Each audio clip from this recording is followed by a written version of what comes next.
నమస్తే సీతక్క గారు. నమస్తే అండి. అంటే యాక్చువల్‌గా సీతక్క అనగానే దాని ముందు ఆదివాసీ బిడ్డ అని ఒకటి ఉంటది. ఇప్పుడేంటంటే వాళ్ళందరి ఆకాంక్షలను రిప్రజెంట్ చేస్తూ మీరు మంత్రిగా కూడా అయ్యారు.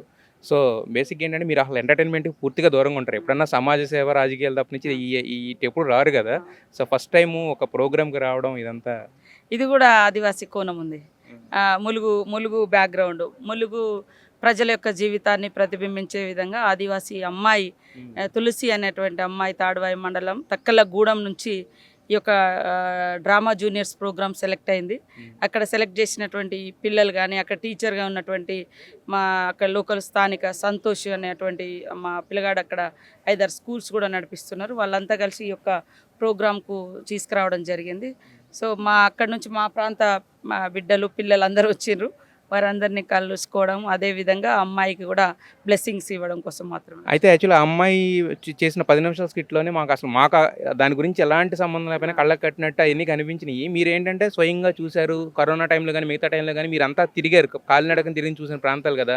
సో, మరి మీకెలా అనిపించింది? అంటే అది మా జీవితం. హ్మ్. అనిపించడం, అనిపించకపోవడం గాదు.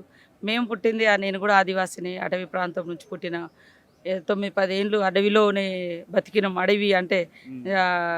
ఇల్లు అది ఇది లేకుండా చెట్ల కింద బతికిన ఉద్యమాలు చేసినాము. హ్మ్. తర్వాత కూడా రాజకీయాల్లోకి వచ్చిన తర్వాత కూడా అదే ప్రాంతంలో పనిచేస్తున్నాం కాబట్టి అది మా జీవితం. హ్మ్. ఆ జీవితాలలో విద్యాపరంగా, తర్వాత హెల్త్ పరంగా, రోడ్డు రవాణా పరంగా, ఆర్థికంగా డెవలప్ కావాల్సిన అవసరం ఉంది. దానికోసం ఖచ్చితంగా నా శాయశక్తులు నేను కృషి చేస్తాను. మీరు అసలు అంటే మీకు ఎప్పుడూ బిజీగా ఉంటారు రాజకీయాలతో, సమాజ సేవతో. మరి మీకు ఎప్పుడైనా అసలు ఇలాంటి ప్రోగ్రామ్స్ చూసే అవకాశం ఉంటదా? అసల లేదంటే ఇదేనా ఫస్ట్ టైమ్ ఎప్పుడైనా చూసారా? అంటే ఇప్పుడే ఫస్ట్ టైము. అందులో నేను జనరల్‌గా వేటికైతే ఒప్పుకోకపోదును. కాకపోతే ఒక ఆదివాసీ బిడ్డకు ఫస్ట్ పర్ఫార్మెన్స్ చేసేటువంటి అవకాశం వచ్చింది. That to my constituency. నేను ఆ నియోజకవర్గానికి ప్రాతినిధ్యం వహిస్తున్నా కాబట్టి. అది కాకుండా చిన్న పిల్లల ప్రోగ్రాము. అందులో అక్కడ అంటే ఎప్పుడు కూడా ఇలాంటి తెగలకు అవకాశం రాదు. అవకాశం జీ తెలుగు నుంచి డ్రామా జూనియర్స్ అంటే యాక్టివ్ చేసే విధంగా అవకాశం వచ్చింది కాబట్టి నేను ఇక్కడ రావడం. అంటే మాకు తెలిసిందేంటంటే, వాళ్ళు చెప్పిందేంటంటే, ఆ అమ్మాయి ఇంతకుముందు ఏదైతే విద్య, వైద్యం, రవాణా అవన్నీ అందో, అవన్నీ లేని ఒక గూడెం నుంచి వచ్చిందని చెప్పింది గదా! హ్మ్. అవన్నీ కూడా సీతక్క గారు వాళ్ళకిస్తారు. ఒక భరోసా ఇవ్వడానికి ఇక్కడ వస్తున్నారని తెలిసి మాకు తెలిసింది. సో, అది ఎంతవరకు మీరు దానికి సంబంధించి తీసుకోబోతున్నారు? వాస్తవానికి గత 5, 10 సంవత్సరాల నుంచి అలాంటి గూడాలలో స్కూల్స్ లేవు. మేమే ఓన్‌గా కొంత చందాలేసుకొని లేదా స్వచ్ఛంద సంస్థలను ప్రోత్సహించి ఇట్లా మేము నడిపించినాం. ఇప్పుడు నేను పూర్తిగా అక్కడ బాధ్యత తీసుకుంటున్నాము. కాబట్టి ఖచ్చితంగా ప్రతి ఊర్లో ఒక స్కూల్ కట్టివ్వడం. ఒకటేందంటే గత 10 సంవత్సరాల నుంచి వాళ్ళకు ఎడ్యుకేషన్ కూడా ఇవ్వకుండా ఇబ్బంది పడ్డారు వాళ్ళు. నేను మాట్లాడితే ఒక రకంగా గత నాయకులు రాజకీయం చేసేది. రాజకీయం కాదు, మానవత్వంతో పనిచేయాలని మనం అన్నాం. ఓట్లతో ముడిపెట్టినటువంటి పరిస్థితి. ఈరోజు గెలిచినా పోకున్నా ఏం కాదనుకునే భావాన్ని కాదు. నేను ఎందుకంటే అక్కడ పరిస్థితి చూసినాం. అక్కడ జీవితాలే మాకు అక్కడి నుంచి వచ్చినాయి కాబట్టి, ఆ ప్రాంతాల్లో బతికి పుట్టి పెరిగినాం కాబట్టి ఖచ్చితంగా మార్పు రావాలి. అందరిలాగా మేము మా పిల్లలు మా ప్రాంత పిల్లలు చదువుకోవాలి, ఎడ్యుకేషన్ ఇవ్వాలి, హెల్త్ ఇవ్వాలి, రోడ్డు రవాణా సౌకర్యం ఇవ్వాలి, సంక్షేమం రావాలి అని మేము కోరుకుంటాం. గత కాలంలో వాళ్ళని అవాయిడ్ చేసినటువంటి చరిత్ర ఉంది. ఇప్పుడు మీరు అక్కడ చూసిన ఆ 10 నిమిషాల స్కిట్‌లో మాకు కళ్ళల్లో చాలా మందికి కళ్ళల్లో నీళ్లు చెమిచినాయి. కొంతమంది చప్పట్లు కొట్టారు. కొంతమంది విజిల్స్ చేశారు. వాళ్ళ భావోద్వేగాలు అలా చాటుకున్నారు కదా! సో, మీరు అలాంటి దాఖలాలు మీరు కళ్ళతో ఎప్పుడైనా అంటే మీ స్వయంగా చూసిన అనుభవాలు ఏమైనా ఉన్నాయంటారా? నేను ఆదివాసీ బిడ్డనే కదా! అదే నేను అదే అంటే అలాంటి బిడ్డనే కాబట్టి జనరల్ రోజు మాకు ఇది రోజు చూస్తూనే ఉంటాను. నేను ఎందుకంటే తిరిగేదే ఆ ఊర్లు. హ్మ్. ఎక్కువ తిరుగుతుంటాము. చిన్నప్పుడు కూడా మా కుటుంబాలలో కూడా కూలి కుటుంబాలు, పనికి పోయి మా అమ్మ అవ్వ పనికి పోయి వచ్చేదానికి ఎదురు చూస్తాము. ఇంట్లో మేము చిన్న పిల్లలుగా ఉండి ఊడ్చుకుంటాం, అన్నీ పొయ్యిలాంటివి పెడతాం, నీళ్ళు కాబెడతాం. వచ్చినాక వాళ్ళు స్నానాలు చేసి పొద్దున్నక పనికి పోయేస్తారు. హ్మ్. కాబట్టి ఇట్లాంటివన్నీ నేను కూడా నా చిన్నతనంలో చేసిన వాళ్ళం. ప్రతి ఊర్లో ఇది ఉంటుంది. అది ఆదివాసీ గుర్తొచ్చిందా? అంటే తులసి పెర్ఫార్మెన్స్‌లో మీ చిన్నతనాన్ని ఒకసారి చూసుకున్నారా? అవును. అమ్మ, నాన్న మాకు అంటే వాళ్ళు చాలా తెలివిగా ఇద్దరు నేను మా అన్నతోటే అంటే పిల్లలు ఫ్యామిలీ చాలా ప్లాన్ అనుకున్నారు. చాలా అనుకున్నారు. హ్మ్. నాకు తమ్ముళ్ళు, అన్నలు ఎవరు అన్న ఒకడే ఉండేది. తమ్ముళ్ళు, చెల్లెలు ఎవరు లేరు. కానీ చిన్నతనం నుంచి ఒక పేద కుటుంబంలో పుట్టిన బిడ్డలుగా తల్లిదండ్రుల కోసం పనికి పోయితే ఎప్పుడు వస్తారు అనే ఆ ఎదురు చూపు అనేది ఖచ్చితంగా అది కళ్ళల్లో నీళ్ళు తెప్పించింది. అయితే మీరు అన్నారు మీకే కళ్ళల్లో నీళ్ళు తెప్పించింది. అంటే మీరు ఒక చూసిన మీ జీవితమే మీకు కనిపించిన తర్వాత కళ్ళల్లో నీళ్ళు తెప్పించింది. అలాంటిది ఆ 10 నిమిషాలు చూసిన తర్వాత మా అందరికీ కూడా అలా అనిపించింది. సో మరి దాని నుంచి వాళ్ళని కొంచెం ముందుకు తీసుకురావడానికి అంటే మీరు ఇంతకుముందు మీరు చెప్పారు మన అంటే రాజకీయాలు పక్కన పెట్టేస్తే ఒకప్పుడు మీ చేతిలో అధికారం లేదు, ఇప్పుడు అధికారంలో ఉంది కదా. సో ఎలాంటివి ఇది చేయలేకపోతున్నారు? తప్పకుండా ఫస్ట్ ప్రతి ఊర్లో ఒక మంచి స్కూలు, డ్రింకింగ్ వాటర్ ఫెసిలిటీ, అదేవిధంగా కొంత రోడ్డు రవాణా వ్యవస్థ, ఇవన్నీ కరెంటు లేని కాడ కూడా ఈ రిజర్వ్ ఫారెస్ట్లలో కొన్ని ఊర్లు ఉండడంతో కొన్ని ఇబ్బందులు ఎదుర్కొన్నా నేను సోలార్ లైట్లు కూడా అందించినాం. గతంలో బోరింగ్ వేయించినాం, ఈ మధ్య కూడా బోర్లు వేయించినాం. అక్కడ మిషన్ భగీరథ లేదు, బోర్లు లేవు. జనరల్గానే గతంలో వాళ్ళను ఇక్కడ నుంచి వెళ్ళగొట్టాలని కూడా చాలా ఇబ్బందులు పెట్టారు.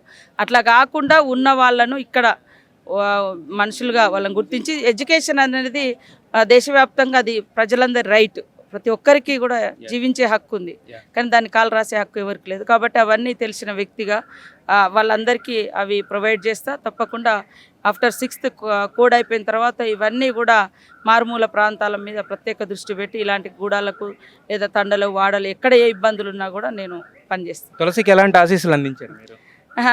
ధైర్యంగా ఉండాలి. తర్వాత మనం వచ్చిన మన జీవితాన్ని ఎప్పుడు మర్చిపోకూడదు. ఏ మెట్లకు ఎక్కినా మా పూర్వీకులు మాకు అందించినటువంటి గొప్పతనము, నమ్మకంగా విశ్వాసంగా పనిచేయడము, లేదా మనం ఏ స్థాయి నుంచి వచ్చినామో మన వెనుక ఉన్నటువంటి వాళ్ళని కూడా మనం గౌరవించుకోవడం. ఈ ప్రపంచం ఒకవైపు తీసుకెళ్తుంది, బట్ ఆమెకు మనం నేర్పియాల్సింది ఆ ప్రపంచం మూలాలు మర్చిపోవద్దు అనేది. అదే నేను ఇప్పుడు స్టేజ్ మీద కూడా అదే అనుకున్నా. అందుకనే ఖచ్చితంగా ఆమె ఒక గొప్ప అంటే మేము ఏమంటారు ఈ దీంట్లోకి వచ్చినా కానీ ఆ తక్కల గుడాన్ని అక్కడ ఉన్నటువంటి ప్రజల యొక్క పరిస్థితులను మర్చిపోకుండా వాటిని మనం మా పూర్వీకులు మాకు ఇవి ఇచ్చిర్రు, ఈ ఆచారాలు, ఈ సాంప్రదాయాలు, ఈ జీవనం ఉండేది.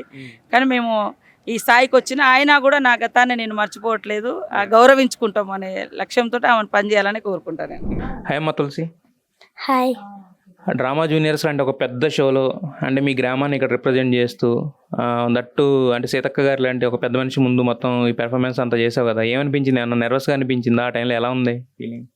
చాలా సంతోషంగానే ఉంది, హ్యాపీ.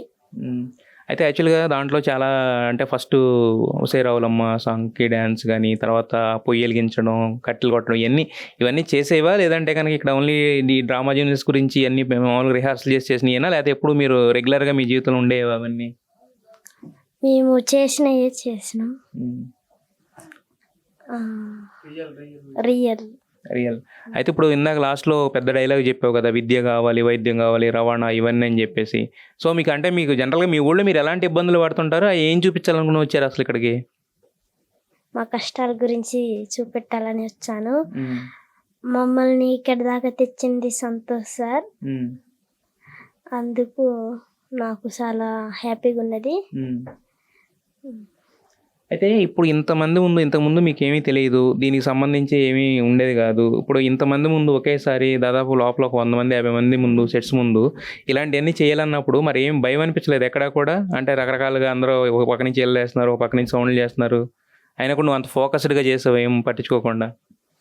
నాకు భయం అనిపించలేదు. వాళ్ళకి వెళ్ళి పట్టించుకోలేదు, నాది నేనే చేసుకున్నా.